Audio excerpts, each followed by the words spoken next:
Hi everyone, welcome to the Edison Public Library. Today I'm going to show you how to use A to Z World Food, one of the many databases we provide access to at the Edison Public Library.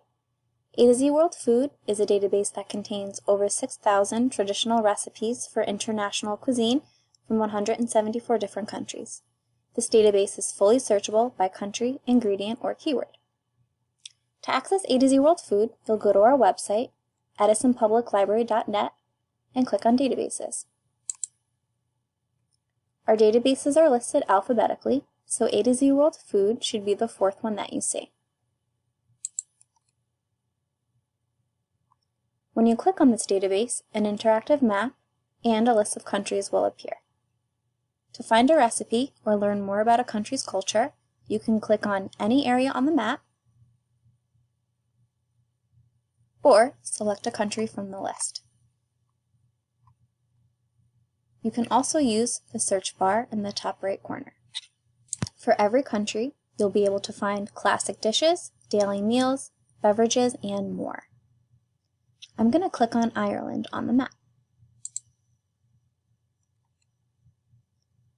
Here, we can view a brief summary of the food culture in Ireland, along with recipes for appetizers, soups, salads, special occasion foods, and more.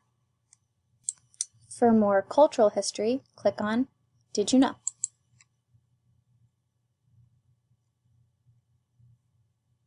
I'm going to scroll down to the dessert recipes. And I'm going to click on bread and butter pudding. When you select a recipe, you'll see all the necessary ingredients, along with the prep and cooking time that you'll need. If you scroll further down the page, a full list of directions from start to finish is also provided. You can print the recipe to keep in your own records by clicking on the print icon, or click on Share to email the recipe to yourself or to a friend.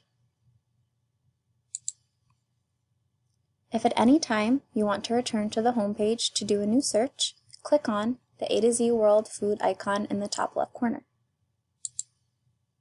This should take you back to the original page. This database will appear in English, but by clicking on Select Language in the top right corner, you'll be able to change the language to one of the other ones listed. Thank you for watching this video. For more questions, contact a librarian or check out our library YouTube channel, Edison Township Public Library, for more instructional videos.